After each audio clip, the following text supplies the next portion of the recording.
السلام علیکم ورحمۃ اللہ تعالی وبرکاتہ۔ وعلیکم السلام ورحمۃ اللہ وبرکاتہ۔ نحمدہ ونصلی ونسلم علی رسولہ الکریم، اما بعد فاعوذ باللہ من الشیطان الرجیم، بسم اللہ الرحمن الرحیم۔ ان اللہ وملائکتہ یصلون علی النبی یا ایہا الذین آمنوا صلوا علیہ وسلموا تسلیما۔ اللہم صلی علی سیدنا و مولانا محمد معدن الجود والکرم وآلہ الکرام وابنہ الکریم وبارک وسلم صلاۃ وسلاما علیک یا رسول اللہ صلی اللہ تعالی علیہ وسلم۔ سبق نمبر 18، تقلید کی ضرورت و اہمیت۔ تو سب سے پہلے تو تقلید کا معنی بتاتے ہیں، اس کا مطلب کیا ہوتا ہے۔ فرماتے ہیں کہ تقلید کے لغوی معنی گلے میں ہار یا کوئی چیز ڈالنا یا کسی کی پیروی کرنا۔ لغوی معنی کا مطلب کیا ہوتا ہے؟ لغت یعنی ڈکشنری کے اعتبار سے جو معنی ہوتا ہے، یعنی ہر زبان کی کوئی ڈکشنری ہوتی ہے اور اسی کو عربی میں لغت اور اسی طرح اس کو اردو میں بھی لغت ہی کہا جاتا ہے، اور اسی لغت کی طرف نسبت کرتے ہوئے لغوی بنتا ہے، یعنی لغت کے اعتبار سے جو معنی ہوگا اس کو لغوی معنی کہیں گے۔ اچھا، تو لغت کے اعتبار سے معنی ہے تو پھر اس کو الگ کیوں بیان کر رہے ہیں؟ یہ جب مطلب اس کا ہے تو کیا کوئی دوسرا معنی بھی ہوتا ہے؟ کیا کوئی دوسرے اعتبار سے بھی معنی ہوتا ہے؟ تو ہاں، بہت سے الفاظ ایسے ہوتے ہیں کہ ان کا لغت کے اعتبار سے کوئی دوسرا مطلب ہوتا ہے، لیکن اصطلاح کے اعتبار سے یعنی مخصوص فن کے جو ماہرین ہوتے ہیں ان کی ٹرمز کے اعتبار سے، اصطلاح مطلب ٹرمز جو ہر کوئی مطلب اپنے اعتبار سے اپنے حلقے میں، اپنے دائرہ اختیار میں یا اپنے مخصوص فن میں یا اپنے مخصوص آرٹ میں وہ اپنے ٹرمز مقرر کرتا ہے، کنڈیشنز ہوتی ہیں، وہ سب کچھ چیزیں ہوتی ہیں ایسی۔ تو یہ ٹرمز جو ہوتا ہے اسی کو عربی میں اصطلاح کہا جاتا ہے۔ تو اصطلاح شرع میں یعنی شریعت کی ٹرمز میں، شریعت کی زبان میں، شریعت کی اصطلاح میں اس کا الگ معنی ہے، اور لغت کے اعتبار سے اس کا الگ معنی ہے۔ تو لغت کے اعتبار سے اس کا معنی بتا دیا۔ ہاں، پھر ایسا بھی نہیں کہ لغت کے اعتبار سے جو معنی ہوگا وہ بالکل الگ ہوگا اور اصطلاح کے اعتبار سے جو معنی ہوگا وہ بالکل الگ ہوگا، اس کا اپوزٹ ہوگا، اس کا مخالف، ایسا نہیں۔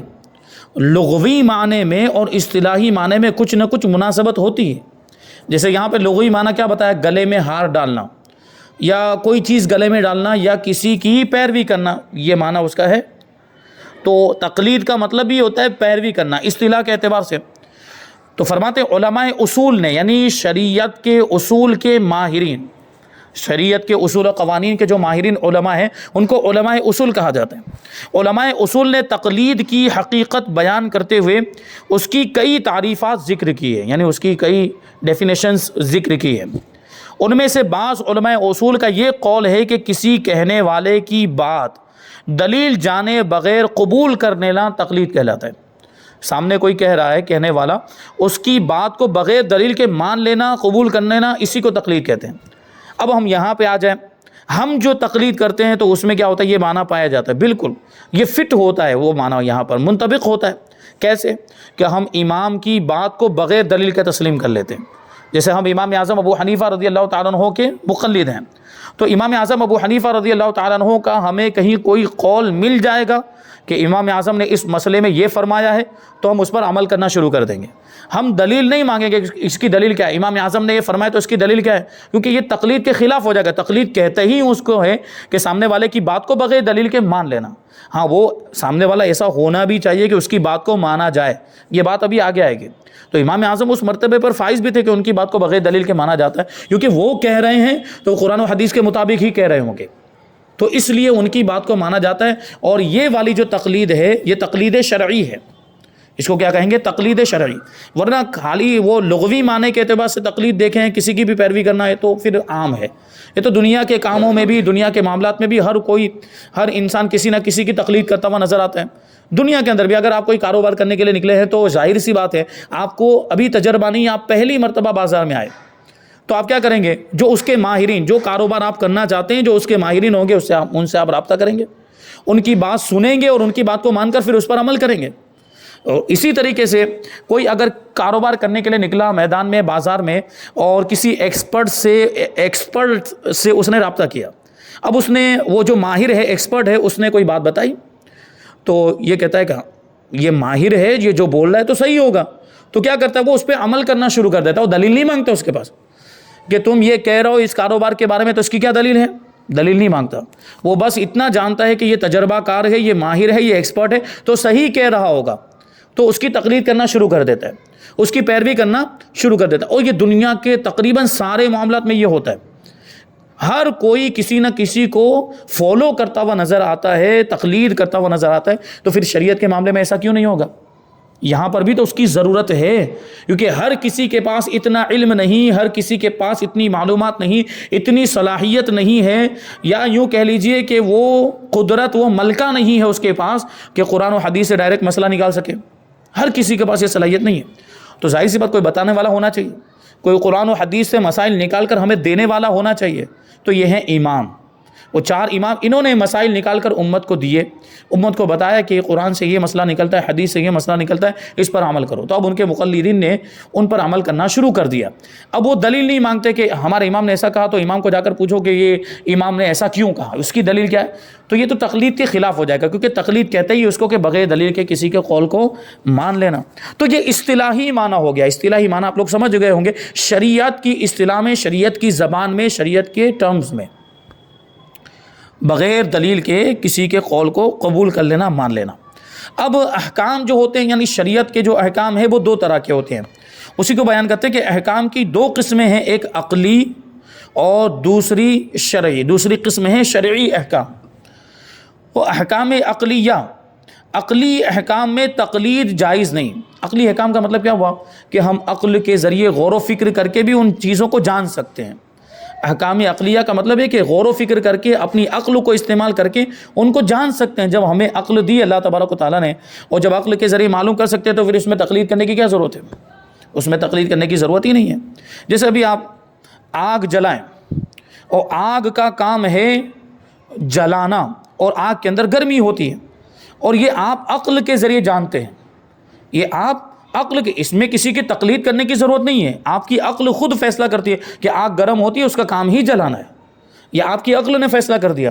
تو کچھ چیزیں ایسی بہت ہی واضح ہوتی ہیں، بہت ہی بدیہی ہوتی ہیں، اس میں غور و فکر کرنے کی، اس میں اجتہاد کی اور اس طرح جو ہے تقلید کرنے کی ضرورت نہیں ہوتی، یعنی آدمی اپنی عقل کے ذریعے ہی ان چیزوں کو معلوم کر سکتا ہے۔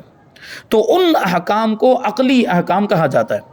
فرماتے ہیں کہ عقلی احکام میں تقلید جائز نہیں، جیسے صانع عالم یعنی خالق کائنات اور اس کی صفات کی معرفت، اللہ تبارک و تعالیٰ یعنی پوری کائنات کو کوئی بنانے والا ہے اللہ تبارک و تعالیٰ، تو اس میں کسی کی تقلید کرنے کی ضرورت نہیں، آدمی اپنی عقل کو استعمال کرے، خود ہی پتہ چل جائے گا کہ اس دنیا کا کوئی بنانے والا ہے، اور اس کی صفات کی معرفت کہ وہ اس کے اندر یہ خوبیاں پائی جاتی ہیں، یہ کمالات پائے جاتے ہیں۔ اسی طرح رسول اللہ صلی اللہ علیہ وسلم کی رسالت اور حضور کے سچے ہونے کی معرفت، یہ بھی آدمی عقل کے ذریعے معلوم کر سکتا ہے، کیونکہ حضور کو اللہ تبارک و تعالیٰ نے دنیا میں بھیجا، اور حضور پاک صلی اللہ علیہ وسلم اللہ کے رسول ہیں، تو رسول جو وہ سچا ہی ہوگا، وہ جھوٹا ہو ہی نہیں سکتا ہے، تو یہ عقل کے ذریعے معلوم ہو سکتا ہے۔ یعنی یہ جو چیزیں ہیں اس میں کسی کی تقلید نہیں، حضور کی رسالت کی گواہی دینا یا حضور پاک صلی اللہ علیہ وسلم کی معرفت، اس میں کسی کی تقلید نہیں۔ یعنی یوں نہیں کہہ سکتے کہ انہوں نے کہا اس لیے ہم حضور کو مانتے ہیں، یا فلاں عالم دین نے کہا اس لیے ہم حضور کی رسالت کی گواہی دیتے ہیں، نہیں، مومن ہونے کی حیثیت سے ڈائریکٹ ہمیں گواہی دینی پڑے گی۔ ہم اس میں کسی کی تقلید کرتے ہوئے کلمہ پڑھتے ہیں یا گواہی دیتے ہیں، یہ نہیں چلے گا، اس میں یہ ڈائریکٹ ہمیں خود ہی گواہی دینی پڑے گی۔ تو یہ ہو گئے عقلی احکام۔ اب ہے شرعی احکام۔ شرعی احکام کی 2 قسمیں ہیں۔ پہلی قسم ضروریات دین، اس کا تفصیلی بیان پیچھے آ چکا ہے۔ ضروریات دین یعنی وہ مسائل جن کا دین سے ہونا یقینی اور قطعی طور پر ثابت ہو، یا تو قرآن کی آیتوں سے ثابت ہو یا احادیث متواترہ سے ثابت ہو، تو ان ساری چیزوں کو ہم کیا کہیں گے؟ ضروریات دین، جن کا دین سے ہونا یقینی قطعی طور پر معلوم ہو اور ہر خاص و عام اس کو جانتا ہو کہ یہ ضرورت دینی ہے۔ جیسے نماز کی فرضیت، نماز پڑھنا ضروری ہے، ہر خاص و عام جانتا ہے۔ اب کچھ اور دوسری چیزیں ایسی ہیں جو ہو سکتا ہے کہ عوام کو نہ معلوم ہو، لیکن یہاں عوام سے مراد وہ لوگ ہیں جو پہلے بیان کر چکے ہیں، اس سے پہلے جب اس کا بیان آیا تھا ضروریات دین کا، تو یہاں عوام سے مراد فرمایا تھا کہ عوام سے مراد وہ لوگ ہیں جو علماء کی صحبت میں اٹھتے بیٹھتے ہیں اور ان کے پروگرامات میں جاتے ہیں، بیانات سنتے ہیں، تو علماء سے سن کے ان ساری چیزوں کی معلومات ان کو ہوتی ہے، تو عوام سے مراد وہ لوگ ہیں۔ تو ضروریات دین جیسے 5 نمازیں، روزہ، حج، زکوٰۃ، اسی طرح زنا اور شراب کی حرمت وغیرہ کے احکام، لہٰذا ان احکام میں تقلید جائز نہیں، کیونکہ ان کے جاننے میں سارے لوگ برابر ہیں، اس لیے ان احکام میں تقلید کی کوئی ضرورت نہیں، کیونکہ سب کو معلوم ہے کہ یہ شراب حرام ہے، قرآن کے اندر اس کی حرمت آ گئی ہے، حدیث میں بھی اس کی حرمت آ گئی۔ اسی طریقے سے نماز فرض ہے تو ہر کوئی جانتا ہے، نماز کی فرضیت کو جاننے کے لیے کسی کی تقلید کرنے کی ضرورت ہی نہیں، ضروریات دین کو جاننے کے لیے کسی کی تقلید کرنے کی ضرورت نہیں ہے۔ اچھا، دوسری قسم ہے احکام شرعیہ کی، دین کے وہ احکام جنہیں نظر و استدلال کے بغیر نہیں جانا جا سکتا۔ احکام شرعیہ کی دوسری قسم، ضروریات دین تو ویسے ہی معلوم ہو جاتے ہیں، لیکن کچھ احکام ایسے ہوتے ہیں جن میں غور و فکر کرنا پڑتا ہے اور جن میں استدلال کرنا پڑتا ہے، یعنی کوئی دلیل قائم کرنی پڑتی ہے، اور استنباط کرنا پڑتا ہے، یعنی حدیث سے نکالنا پڑتا ہے، قرآن سے اس مسئلے کو نکالنا پڑتا ہے۔ ایسے بہت سارے احکام ہیں، یعنی بسا اوقات تو وہ صراحت کے ساتھ بیان بھی نہیں کیے گئے ہوتے ہیں، تو شریعت کے اصول کی روشنی میں اس کا حکم معلوم کیا جاتا ہے اور قرآن و حدیث سے اس کا حکم نکالا جاتا ہے۔ تو ایسے احکام کے بارے میں کہہ رہے ہیں کہ یہ وہ احکام ہیں جو غور و فکر کے بغیر معلوم نہیں کیے جا سکتے، اور دلیل قائم کیے بغیر، قرآن و حدیث کے اصول اور قواعد اور ضوابط میں غور و فکر کیے بغیر یہ حاصل نہیں ہو سکتے۔ جیسے عبادات، معاملات اور نکاح وغیرہ کے فروعی مسائل میں اجتہاد کی ضرورت ہوتی ہے، یعنی ہم کو نماز تو پتہ چل گیا کہ نماز پڑھنا فرض ہے، تو یہ ہے ضرورت دینی، لیکن اب نماز کے جو تفصیلی احکام ہیں کہ نماز کے پڑھنے کا طریقہ کیا ہے، رفع یدین کرنا ہے کہ نہیں کرنا ہے، اور نماز میں رکوع کس طرح کرنا ہے، سجدہ کس طرح کرنا ہے، اور ان ساری چیزوں کی کیفیت، کہاں پہ کیا پڑھنا ہے، تو اس میں یہ غور و فکر کرنے کی ضرورت پڑتی ہے۔ پھر قرآن کو دیکھیں گے، حدیث کو دیکھیں گے، اور ان میں سے یہ ائمہ مجتہدین کرتے ہیں، وہ ائمہ مجتہدین پھر نکال کے کہ رفع یدین کرنا ہے کہ نہیں کرنا، وہ ائمہ مجتہدین بتائیں گے۔ تو ہمارے امام نے کہا کہ رفع یدین ایک ہی مرتبہ کرنا ہے نماز کے اندر، اس کے علاوہ نہیں کرنا۔ انہوں نے غور و فکر کیا حدیثوں کے اندر، وہ اس نتیجے پر پہنچے کہ رفع یدین ایک ہی بار ہونا چاہیے، اور دیگر ائمہ جو ہیں وہ اس نتیجے پر پہنچے کہ نہیں، رفع یدین رکوع سے پہلے بھی ہونا چاہیے، رکوع کے بعد بھی ہونا چاہیے۔ تو انہوں نے ہم اپنے امام کی پیروی کریں گے، اور ہم امام اعظم کی پیروی میں ایک ہی مرتبہ رفع یدین کرتے ہیں، یعنی شروع میں جب نماز شروع ہوتی ہے اس وقت جو اللہ اکبر کہا جاتا ہے تکبیر تحریمہ، اسی میں رفع یدین کیا جائے گا، اور نماز میں دوسری جگہ رفع یدین کا مطلب ہوتا ہے ہاتھ اٹھانا، نماز کے اندر کانوں تک ہاتھ اٹھانا، یہ نماز میں ایک ہی مرتبہ۔ تو یہ اجتہادی مسئلہ ہے، تو اس میں دیکھیں اختلاف بھی ہو گیا۔ تو ایسے مسائل میں اختلاف ہو سکتا ہے، ضروریات دین میں کسی کا اختلاف نہیں، نماز کی فرضیت میں کسی کا اختلاف نہیں، روزے، حج اور زکوٰۃ کی فرضیت میں کسی کا اختلاف نہیں، اسی طرح شراب اور زنا کی حرمت میں کسی کا اختلاف نہیں ہے، ضروریات دین میں کسی کا اختلاف نہیں۔ اسی طرح جو عقائد ہیں، عقائد میں بھی کسی کا اختلاف نہیں، یعنی ائمہ اہل سنت کی بات کرتے ہیں، جو گمراہ ہو گئے، گمراہ فرقے ہیں، کافر لوگ ہیں، ان کی بات نہیں کر رہے ہیں ہم، ان کا تو اختلاف ہی ہے، وہ تو ہم سے الگ ہی ہو گئے، تو ان کی ہم بات ہی نہیں کر رہے ہیں، ہم اہل سنت و جماعت کی بات کر رہے ہیں، اہل سنت و جماعت کے اماموں کی بات کر رہے ہیں۔ تو ان کے درمیان آپس میں ضروریات دین میں اور اصول عقائد میں کسی طرح کا کوئی اختلاف نہیں ہے۔ تو اختلاف یہ اس طرح کے مسائل میں ہوتا ہے جو احکام شرعیہ کی دوسری قسم ہے، جن میں غور و فکر کرنے کی ضرورت پڑتی ہے، تو وہ غور و فکر کر کے تو کسی نتیجے پر پہنچتے ہیں۔ تو اب ظاہر سی بات ہے، غور و فکر کرنے کی صلاحیت ہر کسی کے اندر نہیں ہوتی، وہ ائمہ مجتہدین کے اندر ہوتی ہے جو اجتہاد کے درجے پر فائز ہوتے ہیں، اور اجتہاد کا مطلب ہی وہ ہوتا ہے کہ غور و فکر کرنے کے بعد کسی نتیجے پر پہنچنا، اور یہاں مراد کیا ہے، قرآن و حدیث کے اندر غور و فکر کرنا اور کسی نتیجے پر پہنچنا کہ اس مسئلے کا یہ حکم ہونا چاہیے، یہ حکم نہیں ہونا چاہیے، اس طرح جو ہے کہ وہ ائمہ مجتہدین کرتے ہیں۔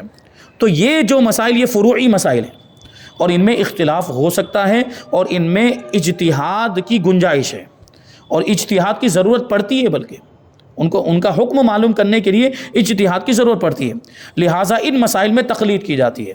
تو پتہ کیا چلا کہ عقائد میں تقلید نہیں ہے، ضروریات دین میں تقلید نہیں ہے، لیکن یہ احکام شرعیہ جو دوسری قسم کے احکام شرعیہ جن میں نظر و استدلال کی ضرورت پڑتی ہے، غور و فکر کی ضرورت پڑتی ہے، اس میں تقلید ہے، اس میں تقلید کرنی پڑے گی، کیونکہ ہم غور و فکر نہیں کر سکتے، یہ وہ مسائل ہیں جن میں غور و فکر کی ضرورت ہے، اور ہمارے اندر غور و فکر کرنے کی صلاحیت نہیں ہے، اجتہاد کی صلاحیت نہیں ہے، تو ہمیں اس کو فالو کرنا پڑے گا جس کے اندر یہ صلاحیت ہے، یعنی اجتہاد کی صلاحیت ہے، اور وہ ائمہ مجتہدین ہیں، اس لیے ان کو فالو کیا جاتا ہے۔ اب آگے جو ہے کہ دلائل کی روشنی میں تقلید کو ثابت کریں گے۔ سب سے پہلے کہتے ہیں کہ تقلید کی حقیقت اور اس کے ضروری ہونے پر قرآن کریم سے دلائل بیان کیجیے۔ کیا قرآن مجید میں بھی اس طرح کی کچھ باتیں ہیں جس سے تقلید کا ثبوت ملتا ہو؟ تو فرماتے ہیں اللہ تعالیٰ قرآن مجید میں ارشاد فرماتا ہے، یا ایھا الذین آمنوا اطیعوا اللہ واطیعوا الرسول واولی الامر منکم، اے ایمان والو حکم مانو اللہ کا، حکم مانو رسول کا، اور ان کا جو تم میں حکومت والے ہیں۔ اب حکم مانو یعنی اطاعت کرو، پیروی کرو، اللہ کی اطاعت کرو، رسول کی پیروی کرو، اور تم میں جو اولو الامر ہیں۔ اچھا، اس کی تفسیر کے اندر مختلف روایتیں آئی ہے۔ اولو الامر سے مراد حاکم اور بادشاہ بھی ہو سکتا ہے، یعنی بادشاہ کا کہا مانو، جو بادشاہ اسلام ہو اس کی بات مانو، وہ جو حکم صادر کرے اس پر عمل کرو۔ اور بعض لوگوں نے اس کی تفسیر میں علماء کو بھی ذکر کیا، یعنی یہاں مراد کیا ہے؟ علماء، یعنی ائمہ مجتہدین، کہ ائمہ مجتہدین تمہیں کوئی مسئلہ بتائیں تو اس پر عمل کرو، ان کی بھی بات مانو، ان کی پیروی کرو، تو اس سے بھی تقلید کا ثبوت ملتا ہے۔ اور ایک اور مقام پہ اللہ تعالیٰ ارشاد فرماتا ہے کہ فلولا نفر من كل فرقة منهم طائفة ليتفقهوا في الدين ولينذروا قومهم اذا رجعوا اليهم لعلهم يحذرون، تو کیوں نہ ہوا کہ ان کے ہر گروہ میں سے ایک جماعت نکلے کہ دین کی سمجھ حاصل کریں اور واپس آ کر اپنی قوم کو ڈر سنائیں، اس امید پر کہ وہ بچیں۔ یہ آیت کریمہ، اس کا خلاصہ کیا نکلا کہ ایسا کیوں نہیں ہو سکتا ہے کہ ہر بڑی جماعت میں سے ایک چھوٹا گروہ نکلے، ایک چھوٹی جماعت نکلے کا مطلب کہ اپنا شہر چھوڑ کر جائے، اور پھر کیا کرے؟ شہر چھوڑ کے جانے کے بعد دین کی سمجھ حاصل کرے، دین کا علم حاصل کرے، پھر وہ شہر میں آئے، پھر اپنی بستی میں واپس آئے، دین کا علم حاصل کرنے کے بعد، دین کی سمجھ حاصل کرنے کے بعد، اپنے شہر میں آنے کے بعد، اپنی بستی میں آنے کے بعد، پھر اپنی بستی والوں کو، اپنے رشتہ داروں کو، اپنے متعلقین کو جو وہ دین کا علم حاصل کر کے آیا ہے وہ ان کو سکھائے، وہ ان کو بتائے اور ان کو ڈر سنائے، اللہ سے ڈرائے ان کو، اور کہے کہ گناہ کریں گے تو یہ عذاب ہوگا اور اچھا کام کریں گے تو یہ ثواب ملے گا، وہ سب جو ہے کہ سارے دین کے احکام جو ضروری ہیں وہ ان کو بتائے، اور اس امید پر بتائے تاکہ وہ بچیں، یعنی غلط کاموں سے بچیں، برے کاموں سے بچیں، اور تقوی اختیار کریں، جہنم میں لے جانے والے کاموں سے بچیں، جنت میں لے جانے والے کام کریں۔ تو یہ تو ہوتا ہی ہے، یہ آج بھی تو ہوتا ہے۔ اس آیت کریمہ کے اوپر والا جو حصہ ہے وہ یہ ہے کہ درود پاک پڑھیں، صلی اللہ علیہ نبی وآلہ صلی اللہ علیہ وسلم، صلاۃ و سلام علیک یا رسول اللہ صلی اللہ تعالیٰ علیہ وسلم۔ فلولا نفر من كل فرقة منهم، یہ تو آگے والی آیت کریمہ ہے۔ ما كان للمؤمنین ان ينفروا کافہ او کما قال اللہ تبارک و تعالیٰ، یعنی مسلمانوں سے یہ نہیں ہو سکتا کہ سارے کے سارے نکل جائیں، کچھ آیت کریمہ ہو سکتا ہے آگے پیچھے ہو، تو یہ آیت کریمہ اس کا مفہوم یہ ہے کہ سارے مسلمانوں سے یہ نہیں ہو سکتا کہ سب کے سب علم حاصل کرنے کے لیے نکل جائیں، یعنی اپنی بستیاں چھوڑ کر، کیونکہ دوسرے کام بھی تو ہوتے ہیں، تجارت ہے، کاروبار ہے، گھر کی حفاظت کرنا، اور بھی بہت ساری چیزیں ہوتی ہیں، دوسرے بھی دنیا کے معاملات۔ تو سب لوگوں سے یہ نہیں ہو سکتا کہ وہ عالم بن جائیں، یعنی چلے جائیں دارالعلوم میں، مدرسوں میں، تو پھر باقی کے کام کون دیکھے گا؟ یہ خواتین جو رہ گئی ان کی حفاظت کون کرے گا؟ بچے جو رہ گئے ان کی حفاظت کون کرے گا؟ تو سب عالم بننے کے لیے نکل نہیں سکتے، اس لیے ضروری ہوا کہ کچھ لوگ نکلیں، اور یہ ہوتا بھی ہے کہ ہر محلے میں سے، ہر بستی میں سے، ہر آبادی میں سے کچھ لوگ جاتے ہیں علم دین حاصل کرنے کے لیے، سب نہیں جاتے، کچھ لوگ جاتے ہیں علم دین حاصل کرنے کے لیے، اور پھر وہ علم دین حاصل کرنے کے بعد آ کر اپنی قوم کو ڈر سناتے ہیں، یعنی علم دین سکھاتے ہیں۔ تو ظاہر سی بات ہے یہ جو پورا جو علم ہے حدیث کا، قرآن کا، یہ تفسیری جو علم ہے وہ ہر کسی پر واجب بھی نہیں ہے، ہر کسی پر فرض بھی نہیں ہے، سارے مسلمانوں پر وہ ضروریات کا علم جو حاصل کرنا وہ ضروری ہے، جو ہر بار بتایا جاتا ہے، نماز، روزہ، حج، زکوٰۃ وغیرہ، اور زندگی گزارنے کے لیے جو چیزیں ضروری ہے ان کے مسائل سیکھنا یہ ہر مسلمان پر ضروری ہے۔ تو وہ تو سیکھ سکتے ہیں کہ ان کے ذریعے علماء کی بارگاہ میں حاضر ہو کر، یا ان کی بستی میں، ان کی آبادی میں جو علماء موجود ہیں ان سے استفادہ کر کے وہ سیکھ سکتے ہیں، یہ ضروری معلومات حاصل کر سکتے ہیں۔ تو دیکھیں اس سے تقلید ثابت ہو رہی، کیسے؟ ظاہر سی بات ہے جو بستی چھوڑ کر گیا اور پھر وہ عالم بن کر آیا، اب عالم بن کر آئے گا اور اپنی قوم کو، اپنی بستی کے، آبادی کے لوگوں کو وہ علم دین سکھائے گا، تو اب یہ جو بستی کے لوگ ہیں وہ کیا کریں گے؟ اس کی پیروی کریں گے کہ نہیں؟ اس عالم دین کی پیروی، اب وہ جو بتائے گا اس کی بات کو مانیں گے اور اس پر عمل کریں گے، تو یہ تقلید نہیں تو اور کیا؟ تو اس سے تقلید کا ثبوت مل رہا ہے، قرآن مجید سے بھی ثبوت مل گیا۔ اب اور آگے دیکھیں احادیث میں اس کے بارے میں کیا بیان فرمایا گیا. دو حدیثیں یہاں پر بیان کی ہیں. حضرت سیدنا جابر ابن عبداللہ رضی اللہ تعالیٰ عنہ سے روایت ہے کہ ہم ایک سفر میں تھے کہ ایک ساتھی کے سر میں پتھر آ کر لگا جس سے اس کا سر شدید زخمی ہو گیا, خون بہنے لگ گیا. پھر اسے اسی حالت میں احتلام بھی ہو گیا. تو اب دیکھیں ایک طرف تو خون بہہ رہا ہے, ایک طرف تو وہ سر جو تھا وہ زخمی ہو گیا, اور دوسری طرف احتلام ہو گیا. تو احتلام کی وجہ سے غسل واجب ہو جاتا ہے. تو اب یہاں پہ دیکھیں کیا معاملہ ہو گیا. تو کہتے ہیں کہ اس نے, جس کا سر زخمی ہو گیا تھا, اس نے دیگر ساتھیوں سے پوچھا کہ کیا میرے لیے شریعت میں تیمم کی اجازت ہے, کیونکہ سر زخمی ہو گیا, ابھی یہاں پہ پانی ڈالیں گے تو وہ زخم میں اور زیادہ نقصان ہو سکتا ہے, وہ زخم بڑھ سکتا ہے, تکلیف بڑھ سکتی ہے. یہ ہوتا ہے, زخم کے اوپر پانی ڈالنے سے وہ جلدی سے اچھا نہیں ہوتا, اور کبھی تکلیف بڑھ جاتی ہے, معاملات اور بھی نقصان دہ ہو جاتے ہیں. تو اس لیے انہوں نے مسئلہ پوچھا کہ میں سر پہ پانی نہیں ڈال سکتا ہوں, تو کیا میں تیمم کر لوں؟ تو انہوں نے کہا کہ ہماری معلومات کے مطابق آپ تیمم نہیں کر سکتے کیونکہ پانی موجود ہے. یعنی ان کو یہ مسئلہ معلوم تھا کہ تیمم اس وقت کیا جا سکتا ہے جب پانی موجود نہ ہو. ان کی معلومات کے مطابق, کیونکہ دیکھیں ابھی ابتدائی اسلام میں احکام ابھی نازل ہی ہو رہے تھے, تو ان کو یہ مسئلہ معلوم نہیں تھا کہ بیماری کی وجہ سے بھی تیمم کیا جا سکتا ہے. تو انہوں نے کیا کہا کہ پانی موجود ہے تو تم تیمم نہیں کر سکتے سوائے اس نے غسل کیا. یعنی اب وہ جو زخمی, جن کا سر زخمی ہو گیا تھا, انہوں نے غسل کر لیا, اور غسل کرنے کی وجہ سے ان کی وفات ہو گئی. یعنی زخم بڑھ گیا, وہ زخم کی جو تکلیف تھی وہ اتنی زیادہ ہو کہ اسی میں ان کا انتقال ہو گیا. اتنی بڑی بات ہو گئی. پھر کہتے ہیں کہ جب ہم نے, حضرت جابر ابن عبداللہ کہتے ہیں کہ جب ہم نے نبی کریم صلی اللہ علیہ وسلم کی بارگاہ میں حاضر ہو کر اس بات کا ذکر کیا تو آپ صلی اللہ علیہ وسلم نے فرمایا اللہ انہیں مارے جنہوں نے اسے مار ڈالا. یعنی یہ مسئلہ بتانے کی وجہ سے اس کا انتقال ہو گیا.